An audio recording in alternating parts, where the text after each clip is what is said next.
Hello, dear friends. Welcome back to this third and final part of the life and times of King Edward III, who reigned England between the 1327 and 1377 years.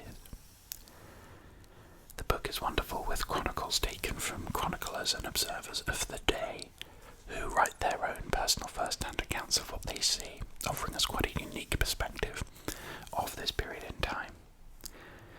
In the previous part, we had just explored the Black Death and its devastating toll on Europe. We are now looking at the Gartered View. This is a knight wearing the original robes of the Order of the Garter, and this is St. George's Chapel in Windsor Castle, home of the Order. You may recognise this from royal weddings and the like. Wonderful building, beautiful architecture, look at that.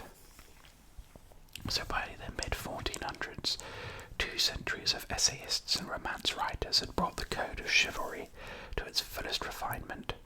The code gave society an ideal of what true nobility should be, defined its characteristics as modesty, generosity, gentleness to the defenceless, particularly women, and the pursuit of honour was an essential element too, whether on the battlefield or in its substitute, the tournament.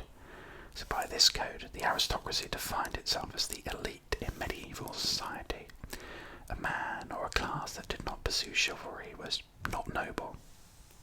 So orders of chivalry were an elaboration of this ideal. Their ultimate inspiration was the imagination of a 12th century Norman churchman, Wace, who added the story of the Round Table to Geoffrey of Monmouth's fictional history of King Arthur. Other writers embroidered on the idea. During the 13th century, knights in tournaments adopted the robes and roles and fictional coats of arms of Arthur and his knights. Round tables were set up at many English tournaments. The Plantagenet kings were the true heirs of the Celtic Arthur. He was saying not the native princes. Round tables led to knights forming more regular tourneying brotherhoods, the golf clubs of their age. There were 26 founder knights of the Round Table, established in Castile, including the king, and the order took the military St. George as its patron. It borrowed much else from the church, and was constituted as a college of knights. Its meetings, like those of monks, were chapters, and its members sat like cathedral canons in opposing stalls, and Henry III's rededicated an enlarged chapel in the lower bailey of Windsor Castle. They adopted the blue garter as their badge, and according to legend, the king's mistress, the Countess of Salisbury, lost her garter while dancing at festivities held at Calais in 1348. To save her embarrassment, the king refastened the loose article to his own knee, rebuking amused onlookers with the French words "Honi soit qui mal y pense," or "evil to him who thinks evil of it," the subsequent motto of the order. That's basically the Latin or the French haters gonna hate, isn't it? I love that. The prestige of Edward III's England is reflected in the order's powerful impact, and within 2 years, John of France had founded a rival order, the Star. By the end of the century, no great prince lacked an order of chivalry. So we've heard about the men, let's have a look at the women in medieval society. So this is a detailed, illuminated manuscript depicting a woman surgeon with attendants performing a cesarean section. A difficult birth. I mean, that must be a very difficult birth if you look at the size of that baby. Oh my. It's virtually the size of the mother. This was one of the few professional roles available to women during the Middle Ages, but it didn't lead to a wider role in medicine for them, which is typical, isn't it? Anyone remembers the Story of Art book we are working through, and how women were driving forward art and social experience just as much as men, and in some cases innovating and originating in ways that men were destined to follow, but still they didn't have a place at the table for compensation and recognition, which is an eternal shame on society's history, I suppose. So when a castle is being besieged, every available person was needed to repel the attackers, and that included women as well. As shown here, the awesome fate that awaited women when a castle fell made them fight all the more vigorously. I haven't seen much depictions of that in media, actually, of women defending castles just as much as men. That's interesting, isn't it? So 2 main factors determined a woman's position in society and her prospects: her rank, whether she was noble, bourgeois or peasant, and her marital status, so whether she was a maiden, a married woman or a widow. Certainly by her sex alone she was inferior to a man. Even when an individual woman was seen to have a skill or accomplishment, this didn't increase society's regard for women in general. Boo. Aristocratic women had 2 choices: wedlock. Most women could expect to be married by the age of 14, gross, or the nunnery, gross. So both required dowries and involved land and wealth transactions. The noble's wife and the nun were both important within their milieu, and the noble lady ran domestic household affairs, staff and provisioning, and was expected to manage estates and even defend them if her husband was abroad or dead. Black Agnes, the Countess of March, for example, successfully defended Dunbar Castle against King Edward III in 1338. In a nunnery, an area little dominated by men, women were responsible for administration as well as spiritual growth. I want to hear more about Black Agnes. Sounds like an absolute rock star. The difficulty of requiring a good education was a major handicap. Noble women might receive private tuition. Nunneries provided a few schools and a rudimentary education, but by contrast most peasants' wives were illiterate. They looked after all the domestic matters, plus agricultural and allied tasks such as dairying and brewing, weaving, spinning. The economic importance of working women is most clearly seen in thriving urban commercial centres, where women's occupations could place them alongside men of the same rank. And although they were rarely given municipal or governmental roles, they could acquire the status of skilled workers, often as a result of their husbands' or fathers' occupations.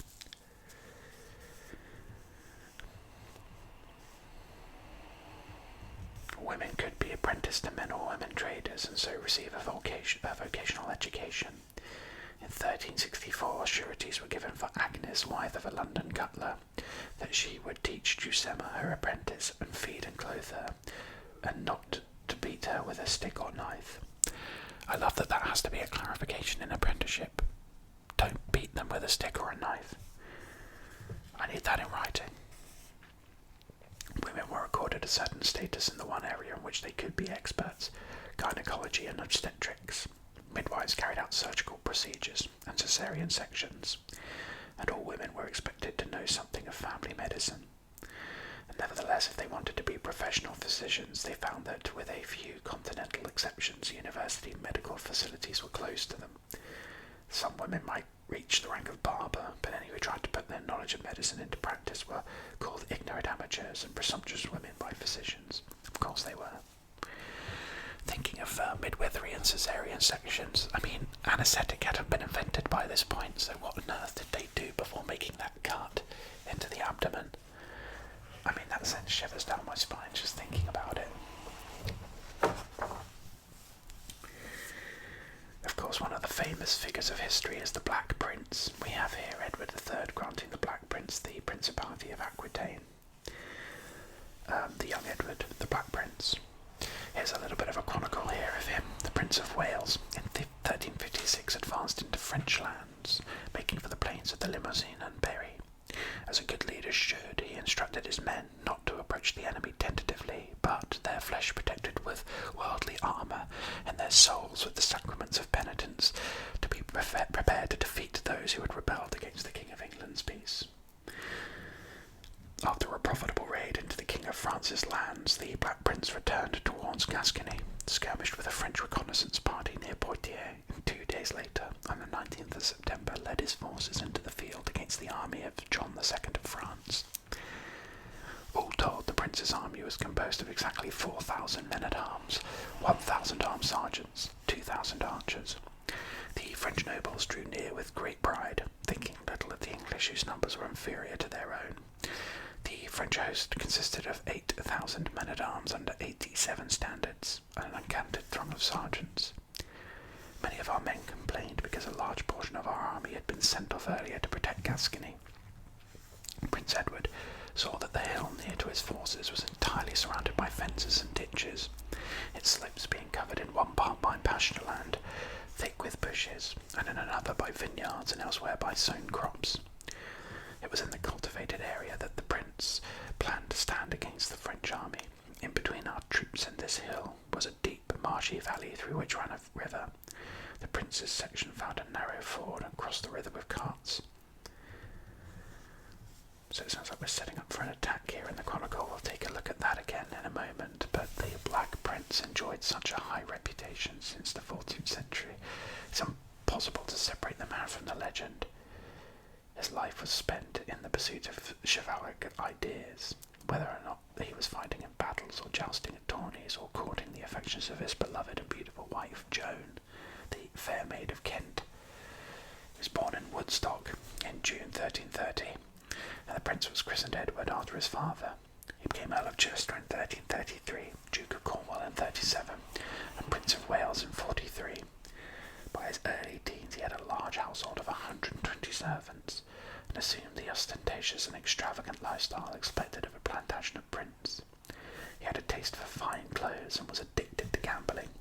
Like his father, the prince had few intellectual pretensions, and what little education he received was mostly in the art of war. It wasn't long before these skills were put to use in the service of the crown. In the summer of 1346, Edward III and his son set sail for Normandy. The 16-year-old prince was knighted at Saint-Vaast-la-Hougue, and then proceeded to Caen, when he first witnessed the systematic destruction and pillaging which was to be a feature of his own later raids through France. When battle was eventually joined with Philip VI's army at Crécy, the prince was given occasional command of one of the English divisions, and acquitted himself with honour. After helping his father raise the siege of Calais in the following year, he returned home to take part in the round of tournaments to commemorate the English victories.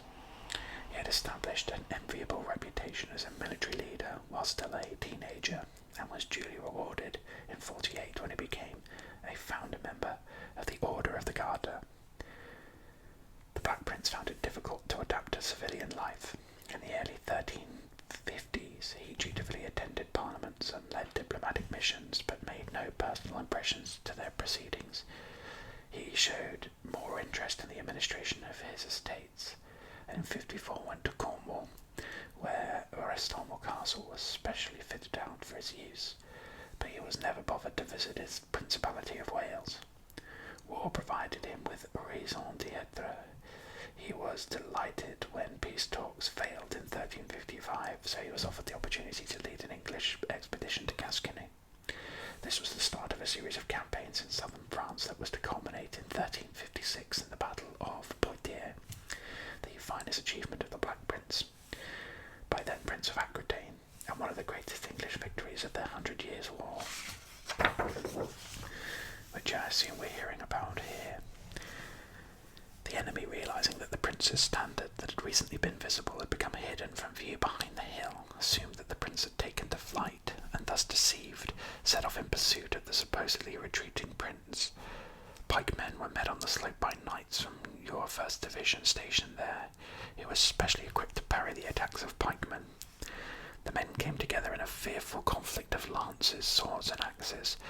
Nor did the archers fail in their duty, but from a safe position protected by the mound, they attacked those above the ditch and beyond the hedge, aiming arrows that defended armed knights, while our crossbowmen let fly bolts fast and furiously.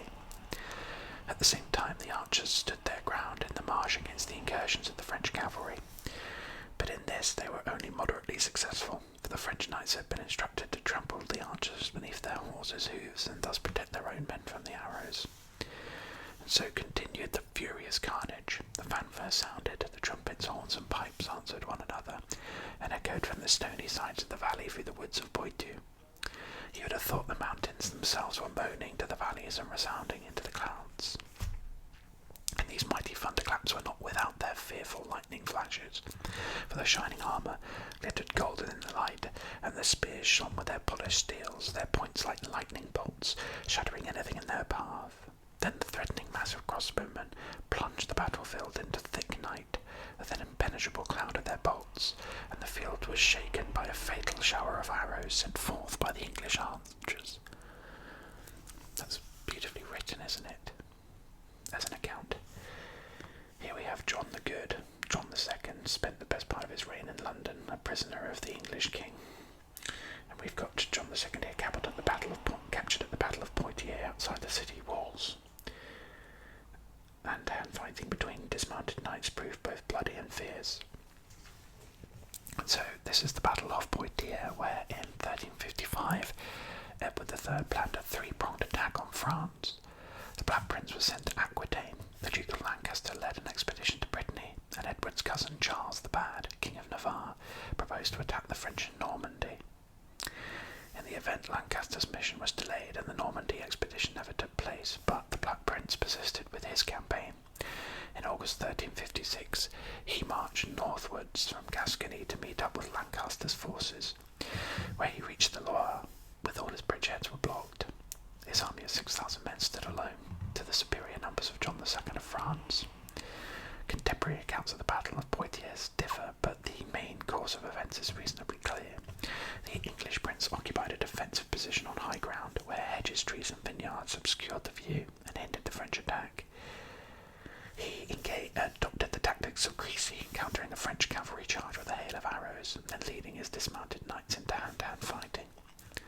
The battle was long and fierce, heavy casualties on both sides, but when news broke that the King of France had been taken prisoner, the remaining French forces fled the field, and a great English victory was proclaimed. John II was escorted back to Bordeaux, arrived in London in May 1357, where he was paraded through the streets and greeted as an honoured guest by a delighted Edward III. The English now enjoyed the strongest possible bargaining position. France was economically exhausted by the Black Death and the ravages of enemy armies, politically paralysed by the absence of her king, and in May and June 1358 the Dauphin Charles had to contend with a serious revolt in the Paris region, the Jacquerie, from Jacques Bonhomme, a symbolic name for a French peasant. Under these circumstances the English king could ask what he wished. The First Treaty of London of May 1358 obliged the French to recognise English sovereignty over Aquitaine and certain lands in northern France, to pay a ransom of nearly £700,000 for John's release.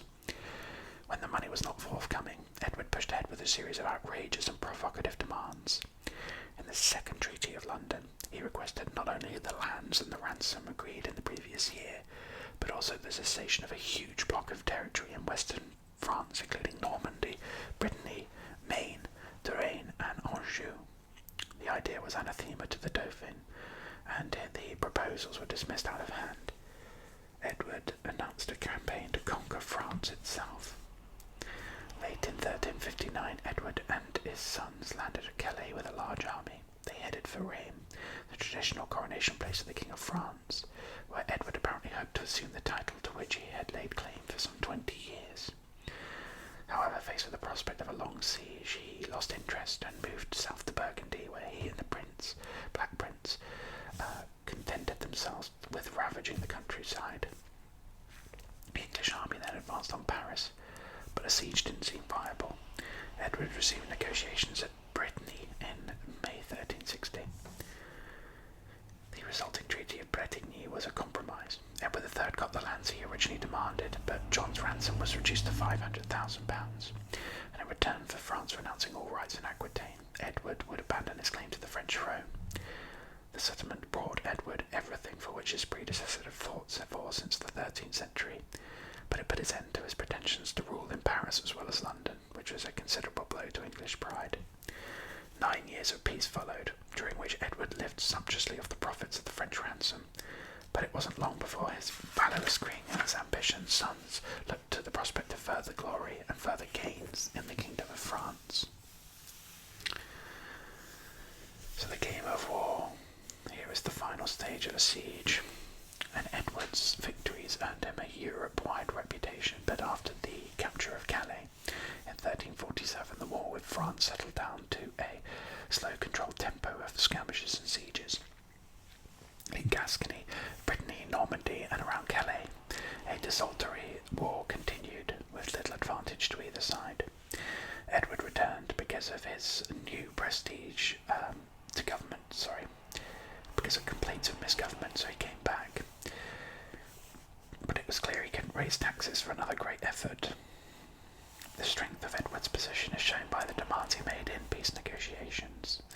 A treaty drafted by the demands at Guisnes in 1353 proposed that he renounce his claim to the French throne in return for full sovereignty in Calais and most of western France. He would be king in France, if not of France. At the last minute, however, John II, with the backing of Pope Innocent VI, a Frenchman, decided that these terms were too humiliating and withdrew them. The outcome was a return to war. Major campaigning returned in 1355 when Edward had grandiose plans on the pattern of 1346. Little came of that great effort, however, because less than later that year, news that the Scots had taken the town of Berwick caused the English king to make haste for the north. And in 1356, after the new year, he burned and ravaged as far as Edinburgh, but could not bring the Scots to battle. The Black Prince's 1355 expedition from Bordeaux to the Mediterranean and back was similarly destructive. He took great plunder, burned the towns of Narbonne and Carcassonne, but these results were hardly worth the effort put into them. His victory over the French at Poitiers, to which he captured John II, was to break this pattern of indecisive English expedition. And a peculiar feature of warfare at this time is the contrast between chivalrous conduct and brutal raiding, between professing a lofty ideal and visiting indiscriminate destruction to French and Scottish non-combatants. The reason is that chivalry was for knights, who often viewed the lower reaches of the social hierarchy with contempt. They sometimes regarded war as a game, but it was a game played in deadly earnest. One rule for me, one rule for thee, which is kind of the order of the day for many social elites, isn't it? Here we have knights and squires armed to the teeth attacking the defenceless peasantry as they attempted to wrestle control of the countryside back from them. These outbreaks were a direct result of the intolerable strains placed upon the common people by catastrophes such as the Black Death, the terrible harvest of 1369, and by the failure of knights to perform their social function of defending the land. William Langland in Piers Plowman details the obligations that each section of society had towards the others, but although he lamented the plight of the destitute, he had no sympathy with attempts of the lower orders to ape their superiors. Indeed, gentlemen should force the idle to perform their tasks. William Langland, an obscure but educated London mass priest, produced the first version of his great alliterative poem, The Vision of Piers Plowman, in around 1362.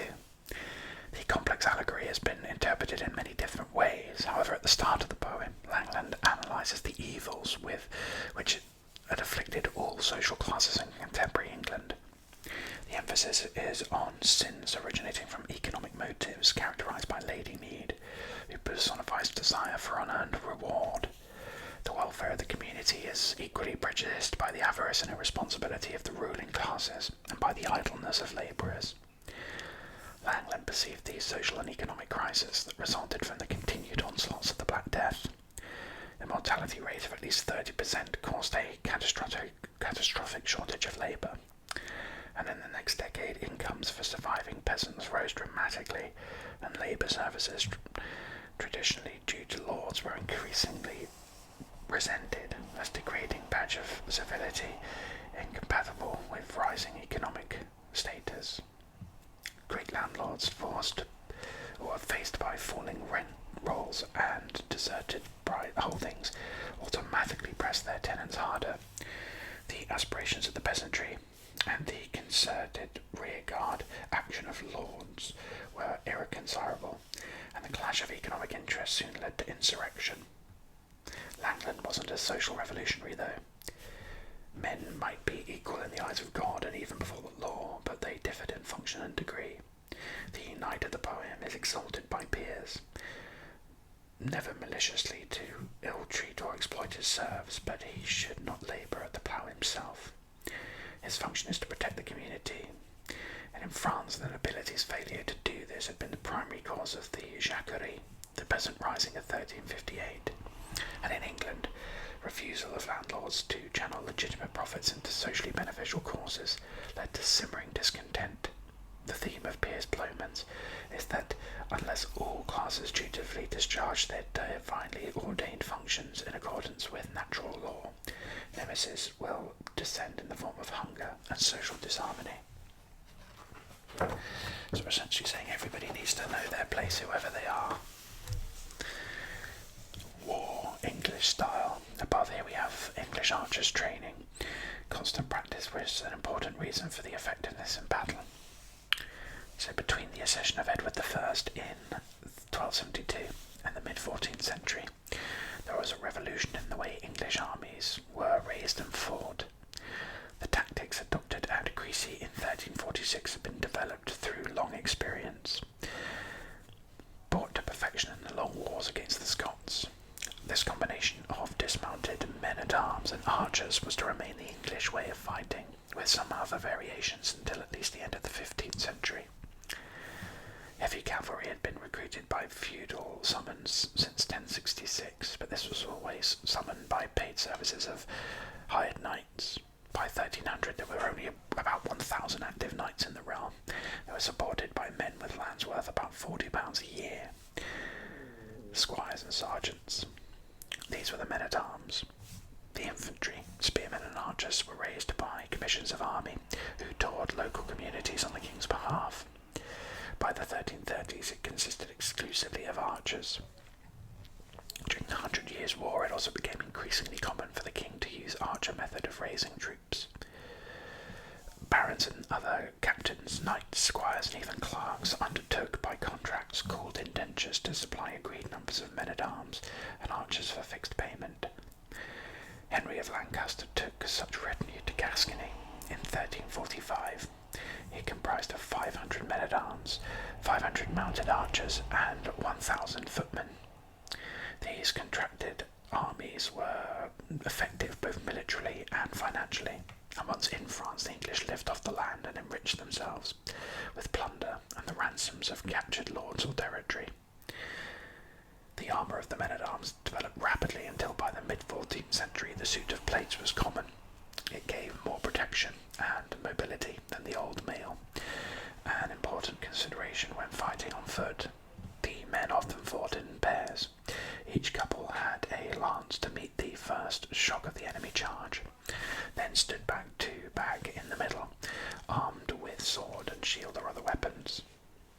A knight received wages of 2 shillings per day, while his superior, the banneret, was paid double. The latter led a retinue of 15 to 20 men and was distinguished by a oblong banner bearing his arms. The knight carried a triangular pennon. Wealthy men, barons and peers like Henry of Lancaster, were able to raise much greater retinues, and archers were also well equipped and disciplined. The best had breastplate and iron cap, mail gloves, knee pads, arrows, sword and dagger. They were vulnerable in close combat, but their main task in battle was to shoot a hail of arrows at the advancing enemy. Trained men could shoot 10-yard long arrows a minute, with accuracy to 200 yards. Their employers often provided them with uniforms. The Earl of Arundel's archers wore suits of red and white. The normal English practice of fighting on foot didn't reduce the horse's importance. Edward III's armies gained their mobility from being mounted, and at 40 to 60 a day, archers with horses received twice as much as those on foot. The men-at-arms also possessed expensive war horses, carefully bred and trained, and reserved for battle at the tournament. The king's stud farms supplied these noble beasts for his use, and he undertook to pay compensation for horses lost on campaign. Soldiers required more than one new mount, ideally 4 horses for a knight, 3 for a squire, and 2 for a mounted archer, adding to the problem of transporting armies to France. Yes, must have taken a huge amount of ships and convoys Heraldry, which of course is something again we strongly associate with this period and chivalric orders, is the systematic use of hereditary devices. Symbols like the Roman eagle, the dragon of Wessex, the Viking raven have been known for centuries, but they belong to peoples, not particular people. So the devices depicted on the shields of Norman knights in the Bayeux tapestry seem to have been personal rather than inherited. When hereditary devices began to appear in the 12th century, the famous golden lions of the Plantagenets themselves were among the earliest. In 1127, Count Geoffrey Plantagenet of Anjou displayed several of these creatures on his shield, and his son King Henry II bore 2 such lions. By 1198, however, the number had settled down to 3, which still form part of the British Royal Arms, the 3 lions, of course. Developments in armour and heraldry in the 12th century developments in armour brought heraldry into necessity, protected by an enveloping helm. Instead of the open-faced Norman helmet, knights were unrecognisable in battle or tournament, except by the devices emblazoned on a shield or surcoat and horse trappings. For immediate identification, these devices needed to be relatively simple. The earliest coats of arms were on fussy combinations of stripes, blocks, chevrons, and heraldic beasts. And increasingly the hallmark of noble birth, heraldry had become so widespread by the late 13th century that specialist heralds, originally similar to wandering minstrels, but later important officials employed as messengers and ambassadors, were needed to supervise tournaments and identify opponents in war. Their technical jargon, couched in the medieval French, which was then the language of polite society, is still used to describe or blazon coat of arms. Heraldic arms were a man's unique property and had great symbolic importance. Edward II's fallen favourites, the Despensers, were mockingly decked in their heraldic surcoats before meeting their traitors' deaths, and the London mob who rioted against John of Gaunt in 1377 hung his arms upside down in the streets, an affront equivalent to modern flag burning. It also was effective propaganda. The most striking instance was Edward III's quartering of the French fleur-de-lis with his Plantagenet lions in 1340, thereby asserting his claim to the crown of France. Here's a lovely illustration of the Loutrel soldat showing the Loutrel family in full heraldic costume. Here are some inlaid heraldic tiles from the Abbey Church at Hale in Gloucester. The centre top is the 3 lions of the Plantagenet.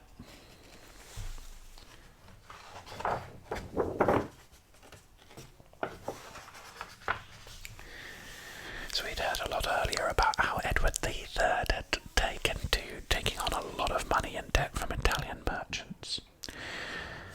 And we have here the bankers of Florence. The world, said Pope Boniface VIII in 1300, is made up of 5 elements: earth, air, fire, water, and Florentines.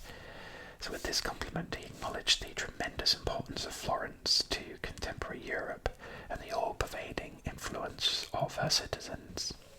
So along with the other great cities of northern Italy, Florence stood at the hub of European trade and at the axis of the commerce between northwestern Europe, the Mediterranean, and the Muslim East. So the basis of this economic influence was a network of agents in every major city, from London to Alexandria. Members of one of the other great Florentine merchant banking firms. They were in constant touch with each other and with the shifting currents of international trade. They acted as collectors and transmitters of papal taxes, and then most crucially bankers.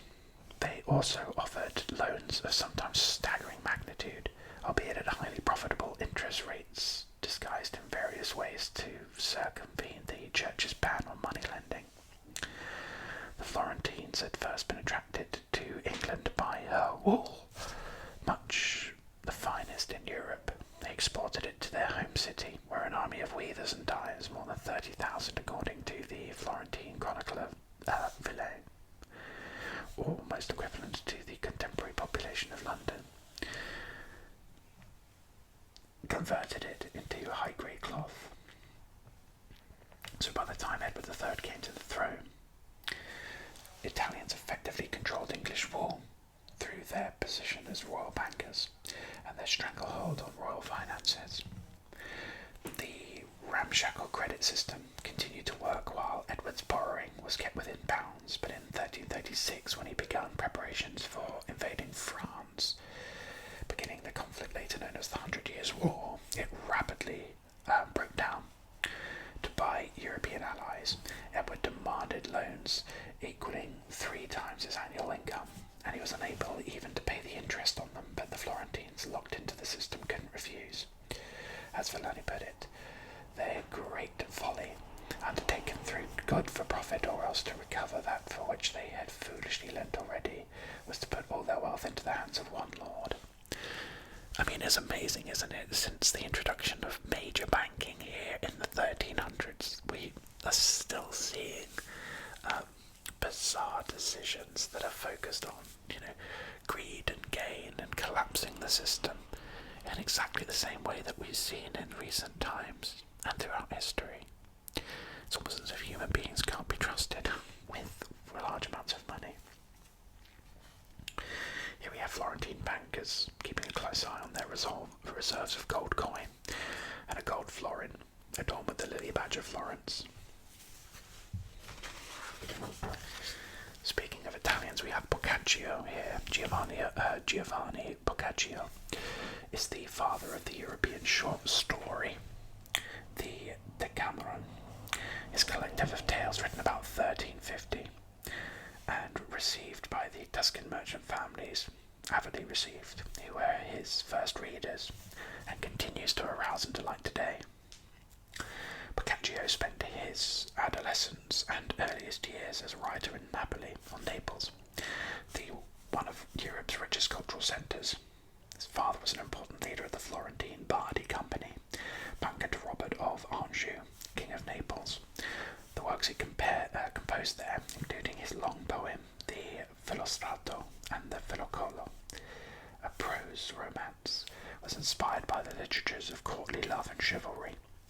After his return to Florence in about 1340, however, his inspiration came increasingly from the real world of bustling, down-to-earth Tuscan merchant society. In the Decameron, both themes, the ideals of departed age and the reality of contemporary life, coexist in a state of creative tension. The imagined narrators of the tales are 10 idealized young men and women of the leisured Florentine ruling class, fleeing the danger and disorder caused to their city by the Black Death. They find an idyllic temporary refuge in the villas of the Tuscan countryside. There they create a harmonious, self-regulated society and tell stories for entertainment. These come from wildly differing sources, including romances, moralistic examples, satirical and comic, fabulo, folk tales and folk local gossip. And there are characters from all walks of medieval life, powerful feudal rulers, noble ladies and their lovers, abbots, monks, nuns, friars, priests, and townspeople rich and poor, especially the adventurous, energetic merchants. And while the broad geographical campus reflects real merchants' travels in Western Europe and the Mediterranean countries, their adventures are frequently elevated into human challenges to fortune. One story, set partly in England, is based on the important role played there by Italian bankers. I actually think this was made into a movie not too long ago. I remember seeing once on IMDb when I was interested in who Hayden Christensen was because of his involvement in Star Wars, the prequel movies. I was a big Star Wars fan. And I think I remember seeing this film in production, post-production, pre-production then. So I wonder if it ever got made. I never heard about it since. But I definitely remember seeing the title, thinking it looked interesting, and reading the plot and noting actually now, only realising now, that it's an adaptation of the work of Boccaccio. He's probably best known for his swift, moving comic tales to which quick-thinking people achieve their ends by their superior power with words. A friar improvises a sermon on false relics. Other lusty clerics fool and cuckold superstitious men. Beautiful young wives caught with their lovers convince their dull-witted husbands they're innocent. However, alongside tales that turn on salacious wordplay are stories of tragic passion, delicate young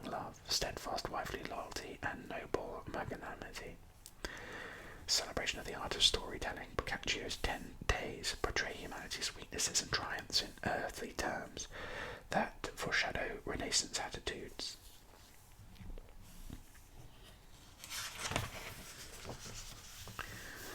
And the sound of pleasure, music, of course. We've got a 4-stringed guitar here, dating from 1300, decorated and carved in wood. What a wonderful looking instrument there. 2 singers here are accompanied by a rebec player performing Psalm 98, and a musical party on the Seine. Only about 30 secular English or Anglo-French songs have survived with their music from the 200 years up to 1377. They include Angelus ad Virginum, mentioned by Chaucer, and Maiden in the Moor, which is still sung as a folk song today. It occurs in the famous Red Book of Ossory, compiled in the 14th century Franciscan Richard de Ledred, but this friar gave it Latin religious lyrics so that his clerical readers would not pollute their throats with popular, immoral, or secular songs. This sophisticated art songs of the great French composer Guillaume de Machaut, who wrote the Mass of Notre Dame for Charles V's coronation in 1364 and died in Rheims in 1377, made little impact in England, though they were known to Chaucer, and at least one English manuscript of troubadour songs changes the French words to Latin religious lyrics, obscuring their origin. Much secular music wasn't written down at all. For a century, musicians improvised, sung from memory. Minstrels, although fine performers, were often illiterate. Some were employed by town guilds to perform in Saints' Day processions or in mystery plays, as happened at Wakefield, Coventry and York, or they were members of noble households where harp players were de rigueur. Others performed near cathedrals. Edward III made several payments to minstrels playing at the North Door of St. Paul's, London, and in the crypt of Canterbury Cathedral. Instrumental music and dancing played their part in court and country life. A few instrumental dances survive in a Reading Abbey manuscript that contains summaries in Caminin and a volume of keyboard music. Eventually ended up at Robertsbridge Priory. It might have been compiled for the French King John II, who was in England after his capture at Poitiers, and was presented with a keyboard instrument by Edward III. In the 14th century, the centre of musical patronage shifted from the monasteries to the royal court. Music flourished under Edward III. A rather smiley, jaunty-looking figure there at Salisbury Cathedral. The Angel of the Annunciation at Rheims Cathedral. Here's a wonderful carving above the west door at Rheims. And that's of course Salisbury Cathedral. So Salisbury and Rheims cathedrals are virtually contemporary, but as different as Brie from Cheddar. So Rheims is the archetypal, though not the earliest, French High Gothic cathedral. Salisbury is the most complex and homogeneous design to survive from early 13th century England. Rheims, the coronation church of the kings of France, was begun in 1211. The bulk of the building was finished by 1270. It's not only splendidly tall at 115 feet to the vault, but it's the most majestic of the High Gothic cathedrals. Yet it has finely cut masonry details, and its exterior is more lavishly covered with figure sculpture than any church before or since. The mysterious Villard de Honnecourt, probably a gentleman, dilettante in an almost 18th century sense, visited Rheims in the 1220s and copied into his sketchbook sections and elevations of the choir as it was being built. They're the earliest architectural drawings in existence.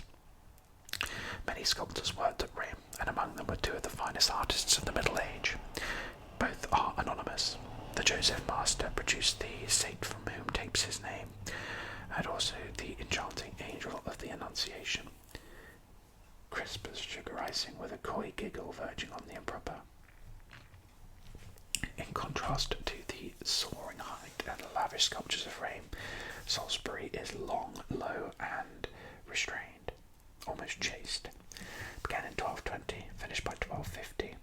The architect's name is unknown, but the moving spirit behind its construction was undoubtedly that bishop who was later responsible for the Chapel of the Nine Altars at Durham.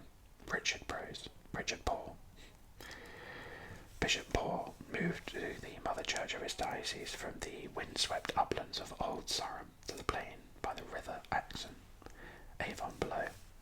Salisbury Cathedral was the centrepiece of an entire new city, almost unique amongst its medieval counterparts, in being constructed on virgin soil, with no need to accommodate or incorporate earlier remains. Built in basically one more or less continuous campaign, its consistency and homogeneity are remarkable. In the English Gothic tradition of Canterbury and Lincoln, it has double transcripts. Inside there is English emphasis on horizontal lines with a slightly cramped gallery, rather than the verticality of French Gothic. The west front is a pattern screen, modelled on Wells. It's the antithesis of the classic French facade of Rheims, which resolves itself in twin towers, 3 splendid portals, and a great rose window.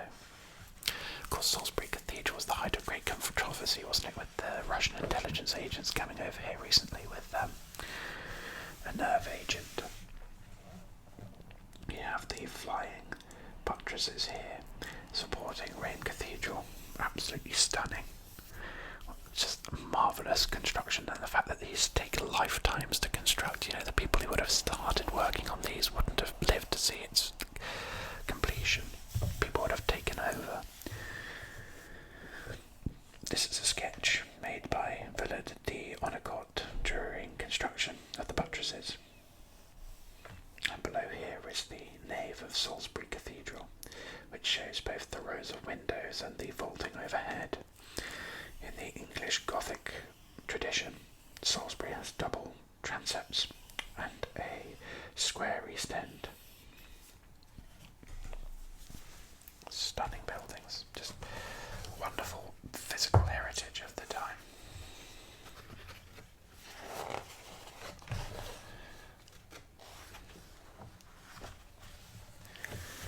A national language.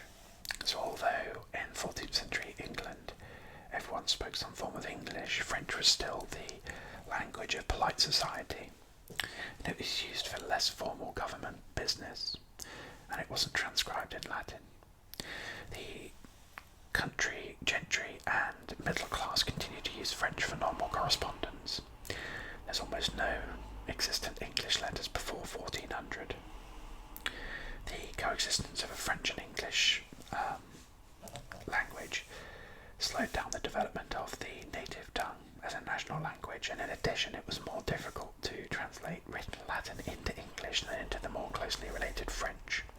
Yet during the period when French was making inroads on the monopoly of Latin in formal business, it was gradually supplemented by English. The transformation was almost certainly a result of the surge of patriotism and nationalism associated with the 100 Years' War. The French language came to be associated with the enemy, and in 1320s, schoolmasters taught Latin through the medium of French. By the 50s, they used English in the classroom. Before the end of the century, a statute of Oxford University enjoined the teaching of French, lest the Gallic tongue be utterly forgotten. In 1353, it was ordered that all cases in the London Sheriff's Court should be conducted in English, and in 1363 the Chancellor opened Parliament for the first time with a speech in this language.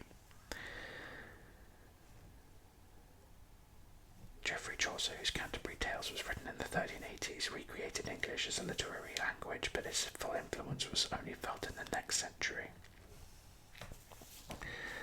It's fascinating, isn't it? Because one of the things I'd always find fascinating is if you had a time machine and you went back to England in the 1300s or 1400s, I suppose, as English wasn't a predominant language by then, would you really know what anyone was saying? Would you really understand it?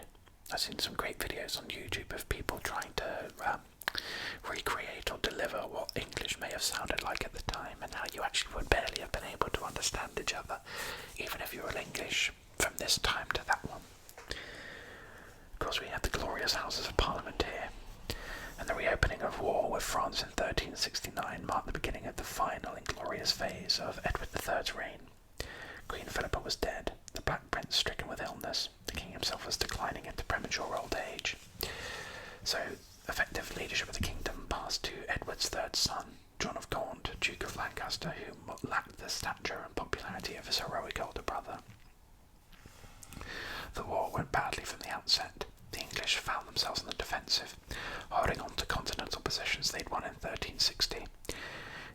The French King Charles V and his wily general de Guesclin pursued a policy of attrition, avoiding pitched battles and gradually wearing down the resistance of the English forces. Within a few years, despite a crippling series of war taxes, the English had lost virtually all their French lands, apart from a few strips of coastal territory. And while the French advanced, the once mighty Edward III lapsed into his dotage. His physical and mental decline was symbolised by a senile infatuation for his mistress, Alice Perez, the daughter of a Hertfordshire knight. She had caught his eye in 1364, but after Philippa's death in 1369, her power over the king became complete. Edward could deny her nothing. She controlled access to him, showered gifts and grants of royal estates upon her, including jewels that belonged to Philippa.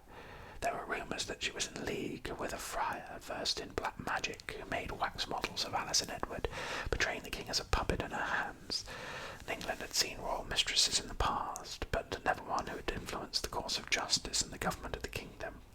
She was allowed to sit on the bench in court and bully the judges, who feared her more than they did the king. Widespread discontent with failures and corruption of the king's government came to a head in the Good Parliament of 1376. As soon as it opened, it became clear there were members of both houses determined to attack those who controlled the king. For the first time, the House of Commons, rather than the Lords, took the initiative. Members refused to make any tax grants until their grievances had been redressed, and elected Peter de la Mare to act as their spokesperson, the first man to serve as Speaker of the Commons. The grievances were financial. They objected to demands for more taxes for the war, when previous taxes had been wasted and misappropriated by royal officials. Peter de la Mare soon began to name names and levelled accusations of corruption and fraud against Alice Perez, Lord Latimer, the King's Chamberlain, Richard Lyons, a London merchant banker, as well as several others. When asked who was bringing the charges, de la Mare replied that they were brought by the Commons collectively, and so formulated the procedure which was to become known as impeachment. The accused were tried by the House of Lords and found guilty. Latimer and Lyons were fined and imprisoned, and Alice Perez was ordered to withdraw from court, much to the old king's distress. The effects of the Good Parliament were short-lived. John of Gaunt was able to reverse most of its acts in the following year, but it was of great historic importance because of the development of impeachment that rested upon the basic assumption that the king's ministers, as public officials, were accountable not just to king, but to Parliament, which represented the whole community of the realm. Impeachment was to be used frequently to future centuries at time of high political crisis, and together with other British institutions, the process was adopted by the United States of America, which of course we've seen some very high-profile uses of impeachment to this day. And there you have it, implemented in 1376. We heard of John of Gaunt, the Duke of Lancaster, earlier, and below here is the Savoy Palace on the banks of the Thames, which is one of the most impressive properties owned by John of Gaunt, and rivaled the King's Palace at Westminster. So John was the third surviving son of Edward III and Queen Philippa, born in Ghent, hence his nickname. His father provided for him financially by marrying him to Blanche, daughter and heiress of Henry, Duke of Lancaster, and on his father-in-law's death in 1362, John was granted the title. This vast inheritance meant his possessions and household were second only to the king's. He held more than 30 castles, and his London home, the Savoy, rivaled Westminster Palace. John accompanied his older brother, the Black Prince, to Spain in 1367, and as the prince's health deteriorated, he succeeded him as Lieutenant of Gascony. He wasn't an outstanding general, but his lack of success was certainly not due solely to his lack of ability. It also owed much to the unrealistic expectations and imprecise plans of his father. From the mid-1370s, Edward III declined into senility, and the Black Prince's long illness ended in his death in 1376. Gaunt became the effective head of government in England. His rule was deeply unpopular. Financial difficulties caused by war led to new burdens from taxes, and his strongest supporters were accused of embezzlement. Despite the powers he exercised in 1376-7, John of Gaunt never sought the English throne and he served his young nephew Richard II as loyally as he had served his father. The throne, he decided, was that of Castile. Blanche of Lancaster had died of the plague in 1368, leaving a son, Henry of Bolingbroke, and two daughters. Gaunt had married as his second wife, Constance, daughter of the exiled Peter I the Cruel of Castile. And for many years, Gaunt's ambitions centred on regaining the throne and his wife's right. He never succeeded, but their daughter Catherine married Henry III of Castile, uniting the two claims. Throughout his marriage to Constance, Gaunt remained a loving liaison with Catherine Swynford, governess to their daughters of his first marriage. The 4 children she had by him were given the surname Beaufort, after one of their father's French estates. Gaunt made Catherine his third wife after Duchess Constance's death, and the children who were legitimised, though on the condition that they have no rights to the throne. Despite this proviso, Henry VII, the first Tudor, owed what hereditary right to the throne he had to his descent from John, Earl of Somerset, the eldest of the Beauforts. So it actually did have a lasting ripple effect on English monarchy. This is the Great Seal of John of Gaunt here. His role as King of Castile and Leon, Duke of Aquitaine and Lancaster, and a portrait of him. He had a warrior's build, but wasn't an outstanding soldier or general.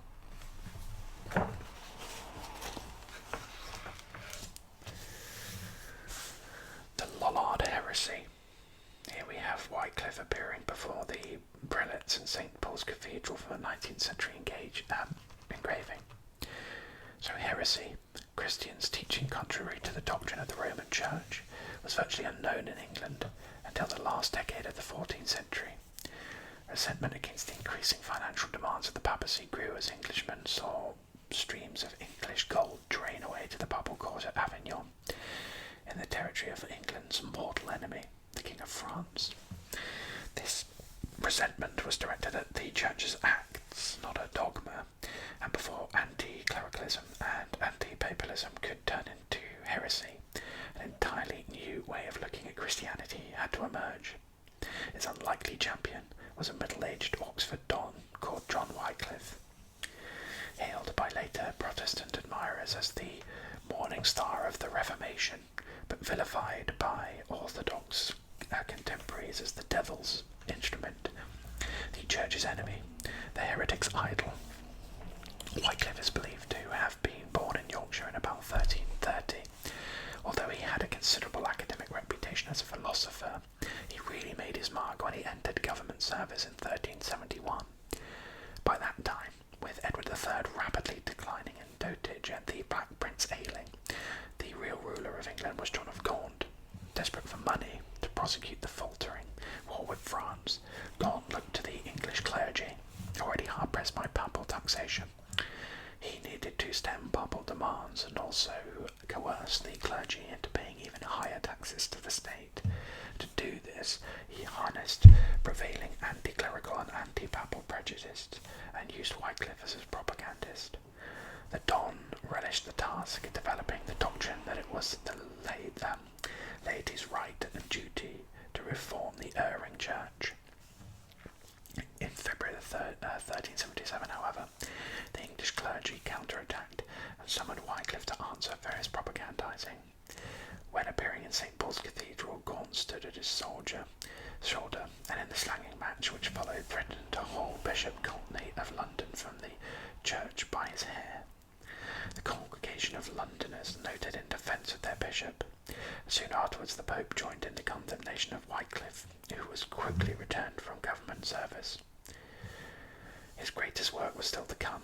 Between 1379 and 82, he struck at the roots of Catholic doctrine by declaring the Pope to be Antichrist, proclaiming the Bible, whose translation into English he sponsored, as the only true source of Christian teaching. Wycliffe became the precursor of Protestantism and the progenitor of the Lollard heresy that rocked the English church and state during the 15th century. Of course, the Protestant Catholic warring throughout the following centuries would have led to a lot of bloodshed. We have a chronicle here that we should finish with, as this is the end of this beautiful book now, and we'll finish with these two elements begins here, the legacy of Edward III in this last part of the chronicle. So in this year, on the 21st of June, King Edward III died at his manor of Sheen after reigning for almost 51 years. Shameful to relate, during the whole time that he was bedridden, King Edward had been attended by that infamous, bad word, Alice Perrers, who always reminded him of things of the flesh. She never discussed, not permitted any discussion about the safety of his soul, but continually promised him a healthy body, until she saw a sure sign of his death with the failing of his voice. When she realised that he had lost the power of speech, and that his eyes had dulled, and that the natural warmth had left his body, quickly that shameless doxy dragged the rings from his fingers and left. A priest alone attended the dying king, the others around being intent on taking things. Since the king could not speak and make a confession, the priest persuaded him to seek pardon for his sins, offering him a crucifix, which he put in his hands. The king indeed took it with great reverence, kissing it devotedly, holding out his hands as far as he was able, a sign that he wished for pardon, with tears pouring from his eyes and frequently kissing the feet of the image. At length, when the encouragement of the priest with movement and signs, King Edward had sought forgiveness first and foremost from God for his sins, and secondly from all mortals whom he had knowingly or unknowingly injured, his spirit left him. His body was buried at Westminster with all reverence. Indeed, this king amongst all other kings and princes of the world had been glorious, gracious, merciful, and magnificent, and was called par excellence most gracious for his preeminent and outstanding grace. His face was more like an angel's than a man's, but there was such a miraculous light of grace in it. Anyone who looked openly into it or dreamed of it at night might hope that confirming delights would come to him that next day. Tempted, however, and moved by the weakness of his flesh, even in his old age, he could not restrain himself from the shameless harlot Alice Perrers, and as soon as it is thought on the account of lack of self-control, he died. Finally, it should be remarked on that just as first both grace and prosperity made Edward III renowned and illustrious, so in his old age and declining years with his sins, little by little the good fortune diminished, and many misfortunes and difficulties arose, which, alas, tarnished his reputation. So what was his legacy?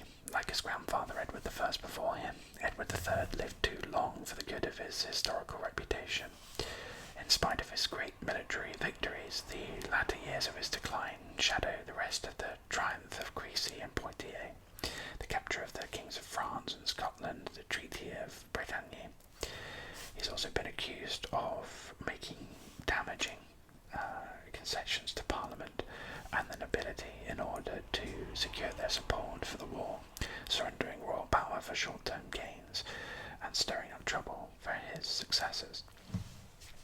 It's certainly true that Edward III made concessions to his nobles and to Parliament, which, during his reign, greatly expanded his powers by using control over national taxation, and in particular, members from the shires, driven from the country's gentry, exploited the king's need for money and won themselves a much greater say in the running of local government. Similarly, Edward won support from the barons by relaxing many of his traditional feudal rights over their estates, but these concessions must be seen in the context of Edward's reign as a whole.